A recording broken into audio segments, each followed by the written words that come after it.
ఓం మహాగణపతే నమః. జూలై మాసంలో ద్వాదశ రాశుల వారికి ఉన్నటువంటి రాశి ఫలితాలు చూద్దాము. ముందుగా మనకు ఈ జూలై మాసంలో ఉన్నటువంటి గ్రహస్థితిని కనుక గమనించినట్టయితే ఈ మాసంలో గురువు మనకు కర్కటక రాశిలో సంచారం చేస్తున్నాడు. అదేవిధంగా శుక్రుడు వచ్చేసి సింహరాశిలో ఈ మాసంలో దాదాపుగా శుక్ర సంచారం ఉంటుంది. ఇక రవి వచ్చేసి మిథున రాశిలో జూలై 16 వరకు సంచారం అనేది ఉంటుంది. ఆ తర్వాత మనకు రవి కర్కటక రాశిలో సంచారం చేస్తాడు. ఇక కుజుడు వచ్చేసి వృషభ రాశిలో సంచారము, అదేవిధంగా బుధుడు వచ్చేసి దాదాపుగా మనకు మిథున రాశిలో ఈ యొక్క మాసంలో బుధ సంచారం అనేది ఉంటుంది. ఇక శని మీన రాశిలోనే సంచారం చేస్తున్నాడు. రాహు కుంభరాశిలో సంచారము, కేతు అనేది సింహరాశిలో సంచారం. ఇది స్థూలంగా మనకు జూలై మాసంలో ఉన్నటువంటి గ్రహస్థితి. ఈ గ్రహస్థితిని ఆధారంగా చేసుకొని ద్వాదశ రాశుల వారికి ఉన్నటువంటి ఫలితాలు ఏ విధంగా ఉన్నాయో చూద్దాము. మేషరాశి వారికి జూలై మాసంలో ఉన్నటువంటి ఫలితాలు మనం ఒకసారి చూసినట్టయితే, ముందుగా ఈ రాశి వారికి ఈ మాసంలో ఉన్నటువంటి అనుకూలమైనటువంటి గ్రహాల యొక్క సంచారం కనుక చూసినట్టయితే, వీరికి 9వ అధిపతి 12వ అధిపతి అయినటువంటి గురువు చాలా చక్కగా అనుకూలంగా ఉన్నాడు. చతుర్థ స్థానంలో సంచారం చేస్తున్నాడు. చాలా చక్కటి అనుకూలత అనేది మనకు కలగజేస్తున్నాడు. అదేవిధంగా శుక్రుడు 2వ అధిపతి 7వ అధిపతి అయినటువంటి శుక్రుడు కూడా 5వ స్థానంలో సంచారం చేస్తున్నాడు. సింహరాశిలో సంచారంగా ఉన్నాడు. ఈ యొక్క గ్రహం కూడా అనుకూలమైనటువంటి ఫలితాలు కలగజేస్తున్నాడు. సూర్యుడు 1 నుంచి 16 అంటే 16వ తేదీ వరకు దాదాపుగా చక్కటి అనుకూలమైనటువంటి ఫలితాలు కలగజేస్తున్నాడు. ఇక రాహు కూడా ఈ మాసం మొత్తం కుంభరాశిలో సంచారం చేస్తున్నాడు. 11వ స్థానంలో లాభస్థానంలో సంచారం అనేది ఉంటుంది. కాబట్టి రాహు యొక్క సంచారం కూడా మనకు ఈ చక్కటి అనుకూలమైనటువంటి ఫలితాలు కలగజేస్తున్నాడు. ఇవి ఈ రాశి వారికి ఉన్నటువంటి అనుకూలమైనటువంటి ఫలితాలు. ఇక ప్రతికూలంగా అంటే మీకు ఈ మాసంలో అనుకూలంగా లేని యొక్క గ్రహాలు కనుక చూసినట్టయితే, మనకు సూర్యుడు రవి 17వ తేదీ నుంచి దాదాపు 31వ తేదీ వరకు రవి యొక్క సంచారం అంతగా అనుకూలంగా లేదు. కుజుడు, బుధుడు, అదేవిధంగా శని, కేతు ఈ యొక్క 4 ఈ గ్రహాలు కూడా అంతగా ఈ రాశి వారికి అనుకూలంగా లేవు. కాబట్టి మిశ్రమైనటువంటి ఫలితాలు ఈ మాసంలో ఈ రాశి వారికి కలుగుతున్నాయని మనం చెప్పవచ్చు. ముందుగా అనుకూలమైనటువంటి ఫలితాలు ఏవి ఉన్నాయో చూసినట్టయితే, ముందుగా అనుకూలమైనటువంటి ఫలితాలు ఏ ఫలితాలు ఉన్నాయో మనం ఒకసారి చూసినట్టయితే, వీరికి గురుగ్రహం వల్ల ఇల్లు, వాహనము, కుటుంబానికి సంబంధించినటువంటి విషయాలు చాలా చక్కగా అనుకూలంగా ఉంటాయి. ఇంటికి సంబంధించిన విషయాల్లో కానీ, ప్రాపర్టీకి సంబంధించిన విషయాల్లో కానీ ఈ మాసంలో అనుకూలత అనేది ఉంటుంది. అభివృద్ధి అనేది కూడా ఉంటుంది. ఈ శుక్రగ్రహం వల్ల ఈ రాశి వారికి శుక్రుడు 2వ అధిపతి 7వ అధిపతి పంచమ స్థానంలో సంచారం చేస్తున్నారు. కాబట్టి ప్రేమ విషయంలో అనుకూలత ఉంటుంది. ప్రేమ వ్యవహారాలు అనుకూలంగా ఈ రాశి వారికి ఈ మాసంలో ఉంటాయి.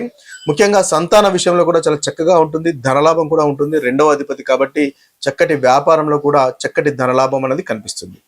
ఇక రవి కూడా మీకు సహాయ సహకారాలు మనకు 16 వరకు ఈ మంత్ 16 వరకు కూడా రవి కూడా అనుకూలంగా ఉన్నాడు. కాబట్టి ధైర్యం పెరుగుతుంది. 3వ స్థానంలో సంచారం చేస్తున్నాడు కాబట్టి విజయాలు అనేవి ఉంటాయి. సోదరిమణులతో మీరు సంతోషంగా ఆనందంగా గడుపుతారు. అంతేవిధంగా రాహు వల్ల కూడా లాభస్థానంలో ఉన్నాయి కాబట్టి మంచి ఫలితాలు కలుగుతున్నాయి. స్నేహితుల వల్ల లాభాలు పొందడము, నెట్వర్కింగ్ వల్ల లాభాలు పొందడం లాంటి ఉత్తమమైనటువంటి ఫలితాలు మనకు ఈ మాసంలో ఈ రాశి వారికి కనిపిస్తున్నాయి. అయితే ప్రతికూలమైనటువంటి ఫలితాలు కనుక మనం చూసుకున్నట్టయితే, ఇక్కడ బుధుడు మనకు బాలేడు. అదేవిధంగా శని కూడా 12వ స్థానంలో సంచారం చేస్తున్నాడు. అంతగా అనుకూలంగా లేడు కాబట్టి ఖర్చులు ఉండే అవకాశాలు కనిపిస్తున్నాయి. ముఖ్యంగా మాటల వల్ల చిన్న గొడవలు, మానసిక ఒత్తిడి ఉండే అవకాశాలు కనిపిస్తున్నాయి. కాబట్టి ఆ విషయంలో కాస్త జాగ్రత్త పడినట్టయితే మంచి ఫలితాలు మీరు పొందగలుగుతారు. ఓవరాల్ చూసినట్టయితే గురు, శుక్ర, రవి, అదేవిధంగా రాహు వల్ల మంచి ఫలితాలే అధికంగా ఈ రాశి వారికి కనిపిస్తున్నాయి. ద్వాదశ రాశుల వారికి ఈ యొక్క పరిహారాలు కనుక మనం ఒకసారి గమనించినట్టయితే, ముఖ్యంగా మేషరాశి వారికి రవి, కుజుడు, బుధుడు, శని అంతగా అనుకూలంగా లేరు. కాబట్టి వీరికి ప్రతి మంగళవారము హనుమాన్ చాలీసా పఠించండి. తద్వారా మేషరాశి వారికి చాలా చక్కగా ఉంటుంది. శనివారము నల్ల నువ్వుల దానము, అదేవిధంగా గణపతిని ఆరాధించడం వల్ల మనకు మేషరాశి వారికి ఈ మాసంలో చక్కటి అనుకూలమైనటువంటి ఫలితాలు కలుగుతాయి. ఇక వృషభ రాశి వారికి కనుక చూసుకున్నట్టయితే, వృషభ రాశి వారికి గురువు బాలేడు. సూర్యుడు, కుజుడు, బుధుడు, రాహుకేతువులు అంతగా అనుకూలంగా లేరు. కాబట్టి ముఖ్యంగా సూర్య నమస్కారాలు చేసుకోవడం వల్ల ఈ మాసంలో మంచి ఫలితాలు కలుగుతాయి. అదేవిధంగా శనివారము మనకు రాహుకేతువులను పూజించడం వల్ల కూడా చక్కటి ఫలితాలు మనకు వృషభ రాశి వారికి కలుగుతాయి. అదేవిధంగా గణపతిని ఆరాధించడం వల్ల కూడా వృషభ రాశి వారికి మాసంలో అనుకూలమైనటువంటి ఫలితాలు కలుగుతాయి. ఇక మిథున రాశి వారి కనుక చూసినట్టయితే మిథున రాశి వారికి రవి, కుజ, బుధ, శని, రాహువులు అంతగా అనుకూలంగా లేరు కాబట్టి ఈ మిథున రాశి వారికి ముఖ్యంగా బుధవారము విష్ణు సహస్రనామాలు చదవడము లేదా వినడం వల్ల చక్కటి ఫలితాలు మనకు మిథున రాశి వారికి ఉంటాయి. అదేవిధంగా శనివారము హనుమంతుణ్ణి ఆరాధించడం వల్ల కూడా మిథున రాశి వారికి అనుకూలమైనటువంటి ఫలితాలు ఈ మాసంలో కలుగుతాయి. ఇక కర్కటక రాశి వారి కనుక చూసినట్టయితే కర్కటక రాశి వారికి రవి, బుధ, శని, రాహుకేతులు అంతగా అనుకూలంగా లేరు, గురువు కూడా అంతగా అనుకూలంగా లేరు కాబట్టి ప్రతిరోజు సూర్య నమస్కారాలు చేయండి. శనివారము హనుమంతుణ్ణి ఆరాధించండి, తద్వారా మంచి ఫలితాలు కలుగుతాయి. బుధవారం విష్ణు సహస్రనామాలు వినండి, చదవండి, తద్వారా కూడా చక్కటి ఫలితాలు మన కర్కటక రాశి వారికి కలుగుతాయి. ఇక సింహరాశి వారి యొక్క పరిహారాలు కనుక చూసినట్టయితే సింహరాశి వారికి గురువు అంతగా అనుకూలంగా లేడు, రవి 17 తర్వాత నుంచి అనుకూలంగా లేడు, కుజ, శని, రాహు, కేతులు అంతగా అనుకూలంగా లేరు కాబట్టి మంగళవారం హనుమంతుని ఆరాధించండి ఈ సింహరాశి వారు, తద్వారా మంచి ఫలితాలు మనకు కలుగుతాయి. రాహుకేతుల యొక్క పూజలు చేసుకున్నా కూడా చక్కటి ఫలితాలు ఈ మాసంలో ఈ రాశి వారికి మనకి సింహరాశి వారికి పరిహారంగా పనికి వస్తుంది. ఇక కన్యారాశి వారికి కనుక చూసినట్టయితే కన్యారాశి వారికి చాలా చక్కటి ఫలితాలు అధికంగా ఉన్నాయి. ముఖ్యంగా 3 గ్రహాలు అనుకూలంగా లేవు. కుజ, శని, కేతుల యొక్క సంచారం అంతగా అనుకూలంగా లేదు కాబట్టి మంగళవారం హనుమంతుని ఆరాధించండి, తద్వారా మంచి ఫలితాలు కలుగుతాయి. కోపాన్ని నియంత్రించుకోండి. శనివారము శనీశ్వరుని ఆరాధించడం వల్ల కూడా చక్కటి ఫలితాలు మనకి ఈ కన్యారాశి వారికి ఈ యొక్క మాసంలో కలుగుతాయి. ఇక తులారాశి వారి కనుక చూసుకున్నట్లయితే తులారాశి వారికి గురువు, సూర్యుడు, కుజుడు, బుధుడు, రాహు ఈ యొక్క గ్రహాలు అనుకూలంగా లేరు కాబట్టి తులారాశి వారికి ముఖ్యంగా బుధవారం విష్ణు సహస్రనామం వినండి, చదవండి, తద్వారా మంచి ఫలితాలు ఈ రాశి వారికి కలుగుతాయని మనం చెప్పవచ్చు.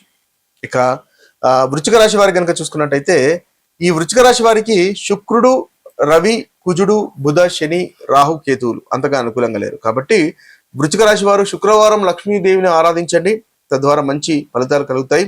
అదేవిధంగా శనివారం హనుమాన్ చాలీసా పఠించండి, తద్వారా మనకు వృశ్చిక రాశి వారికి అనుకూలంగా ఉంటుంది. ఇక ధనుసు రాశి వారి యొక్క పరిహారాలను చూసినట్టయితే ధనుసు రాశి వారికి ముఖ్యంగా రవి, బుధ, శని, కేతువులు అంతగా అనుకూలంగా లేరు కాబట్టి బుధవారము విష్ణు సహస్రనామాలు పఠించడము, అదేవిధంగా వీరికి చూసినట్లయితే శనివారము హనుమాన్ చాలీసా పఠించడం వల్ల ధనుసు రాశి వారికి చక్కటి ఫలితాలు కలుగుతాయి. ఇక మకర రాశి వారి యొక్క పరిహారాలు ఇంకా చూసినట్టయితే మకర రాశి వారికి రవి 17 తర్వాత నుంచి అంతగా అనుకూలంగా లేరు, కుజ, రాహు, కేతువులు కూడా అనుకూలంగా లేరు ఈ మాసంలో కాబట్టి మంగళవారం హనుమంతుని ఆరాధించండి, తద్వారా ప్రతికూలమైనటువంటి ఫలితాలు తొలగిపోయి అనుకూలత పెరుగుతుంది. శనివారం కూడా శనీశ్వరుని ఆరాధించడం వల్ల, నవగ్రహ ప్రదక్షిణలు చేయడం వల్ల, ధ్యానము చేయడం వల్ల చక్కటి ఫలితాలు మీరు పొందగలుగుతారు. ఇవి పరిహారాలుగా పనిచేస్తున్నాయి. ఇక కుంభరాశి వారి యొక్క ఫలితాలు కనుక మనం చూసినట్టయితే కుంభరాశి యొక్క పరిహారాలు చూసినట్టయితే కుంభరాశి వారికి శుక్రుడు అంతగా అనుకూలంగా లేడు, రవి 1 నుంచి 16 వరకు అనుకూలంగా లేడు, కుజ, బుధ, శని, రాహు, కేతులు అంతగా అనుకూలంగా లేరు కాబట్టి శుక్రవారం లక్ష్మీ పూజ చేయండి, అది మీకు మంచి పరిహారంగా ఈ యొక్క మాసం కుంభరాశి వారికి కలుగుతుంది.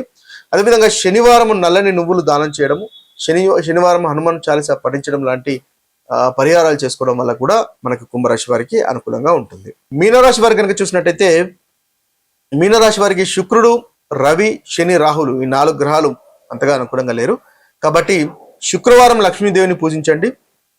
అదేవిధంగా శనివారం కూడా హనుమాన్ చాలీసా పఠించడం వల్ల మనకు మీనరాశి వారికి చక్కటి పరిహారంగా ఉపయోగపడుతుంది. ఇవి స్థూలంగా జూలై మాసంలో ఉన్నటువంటి 12 రాశుల పరిహారాలు, అదేవిధంగా ఫలితాలు. అయితే రాశి ఫలితాలు మీకు ఏదైతే అనుకూలమైనటువంటి ఫలితాలు అంతగా అనుభవంలోకి రావట్లేదు అని కనుక మీరు భావించినట్టయితే మీ యొక్క జన్మ జాతకంలో దశ అంతర్దశలు అనుకూలంగా లేవు అని గమనించాలి. అదేవిధంగా మనం ప్రతికూలమైనటువంటి ఫలితాలు చెప్పుకున్నా అవి మీకు అనుభవంలోకి రానట్టయితే మీ యొక్క జన్మ జాతకంలో ఏదైతే దశ అంతర్దశలు నడుస్తున్నాయో అవి చక్కటి అనుకూలత ఉన్నాయని మనం గమనించాలి. కాబట్టి ఒకవేళ మీకు అంతగా అనుకూలమైనటువంటి ఫలితాలు కలగట్లేదు, కష్టాలు, బాధలు అధికంగా కనిపిస్తున్నాయి అని అనుకున్నప్పుడు జన్మ జాతకంలో ఏదైతే దశ అంతర్దశలు, గ్రహస్థితి ఏ విధంగా ఉందో తెలుసుకొని దానికి తగినటువంటి పరిహారాలు చేసుకోవడం వల్ల చక్కటి ఫలితాలు కలుగుతాయి. తద్వారా మీరు అనుకున్నటువంటి పనులు నెరవేర్చుకోగలుగుతారు, ప్రతికూలత కూడా తొలగించుకోగలుగుతారు. ఇవి స్థూలంగా ఈ మాసంలో ఉన్నటువంటి ఫలితాలు. మరొక వీడియోలో మరొక రాశి ఫలితాలతో కలుద్దాము. అంతవరకు సెలవు. సర్వే జన సుజనో భవంతు, సర్వే సుజన సుఖినో భవంతు. నమస్తే.